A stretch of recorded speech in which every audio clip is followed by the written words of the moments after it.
Assalamualaikum warahmatullahi wabarakatuh.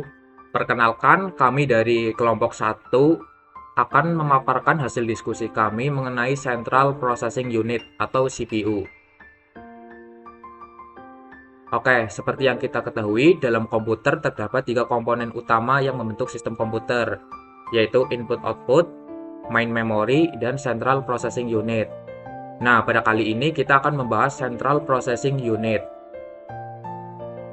Untuk pokok pembahasannya, kita akan membahas pengertian CPU, fungsi CPU, komponen CPU, cara kerja CPU, dan contoh CPU.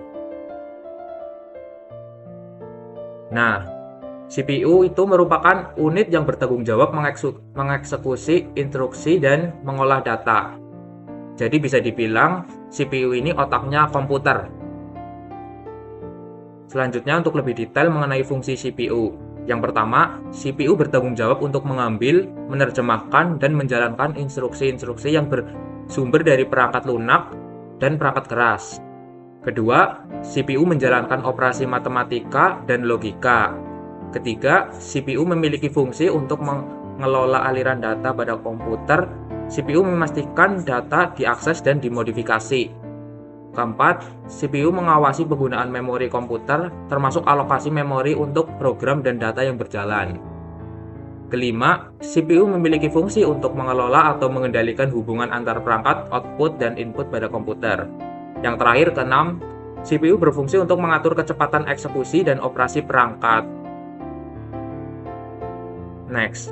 Nah, di dalam CPU juga terdapat komponen-komponennya. Yang pertama ada register, Arithmetic Logic Unit atau ALU, terus Control Unit, dan CPU Interconnection yang menghubungkan ketiganya.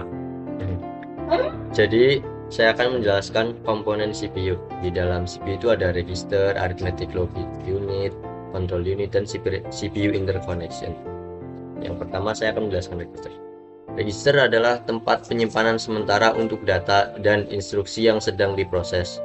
Jadi, data yang diambil dari memori disimpan sementara di dalam register sebelum diproses, atau data yang sudah diolah disimpan kembali di dalam register.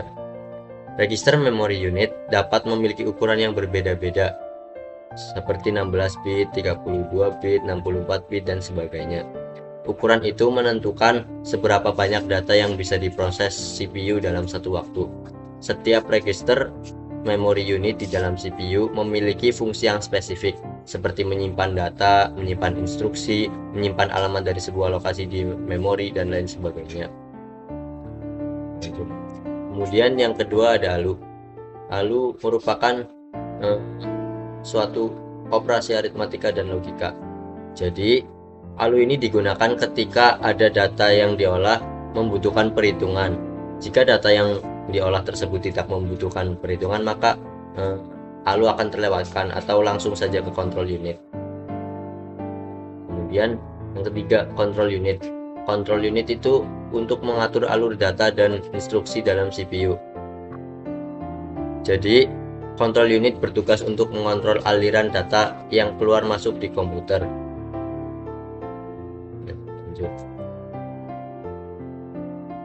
CPU interconnection. Di sini fungsinya adalah mekanisme komunikasi antar control unit register ALU. Jadi, CPU interconnection ini jaringan alur komunikasi untuk menghubungkan antara register, ALU, dan control unit. Lalu selanjutnya ada cara kerja CPU. Yang bagian pertama itu fetch. Fetch itu adalah pengambilan instruksi yang harus dieksekusi dari memori utama atau RAM. Prosesnya adalah program counter yang berisi alamat dan instruksi akan dimuat ke instruction register atau IR. Lalu program counter akan menunjuk ke instruksi berikutnya. Lalu angka kerja yang kedua itu adalah decode, yaitu instruksi yang tadi diambil kemudian akan didekode oleh control unit atau CU. Prosesnya adalah instruksi yang diambil akan dipecah belah lebih kecil untuk mengetahui apa yang diminta. Lalu control unit akan mengirim sinyal sesuai instruksi. Langkah kerja ketiga adalah execute, yaitu instruksi yang telah didekodekan akan dieksekusi oleh CPU. Prosesnya adalah control unit akan mengarahkan ke bagian CPU yang sesuai, lalu hasilnya akan disimpan dalam register atau dikirim ke tempat lain. Langkah terakhir adalah store, yaitu hasil dari eksekusi tadi akan disimpan di tempat yang sesuai, entah itu di memori atau di register. Siklus ini akan terus berulang sesuai urutan yang ada. Namun jika Anda belum paham dengan apa yang saya jelaskan barusan, mungkin video berikut akan membantu pemahaman Anda.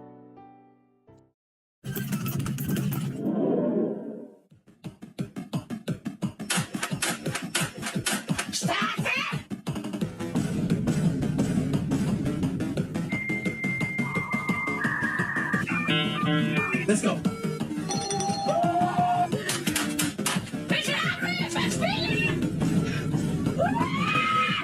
Let's go.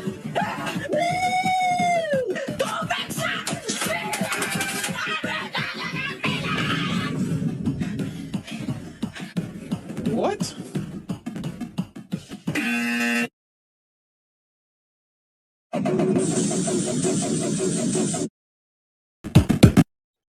Nah, setelah nonton video, berikut ada contoh-contoh CPU. Ada Intel Core i3, Intel Core i5, Intel Core i7, sama Intel Core i9. Itu kalau dari Intel. Kalau dari AMD, ada AMD Ryzen 3, 5, 7, dan 9. Terima kasih sudah menonton. Mungkin jika ada pertanyaan, silahkan isi pertanyaan di kolom komentar di bawah ini. See you!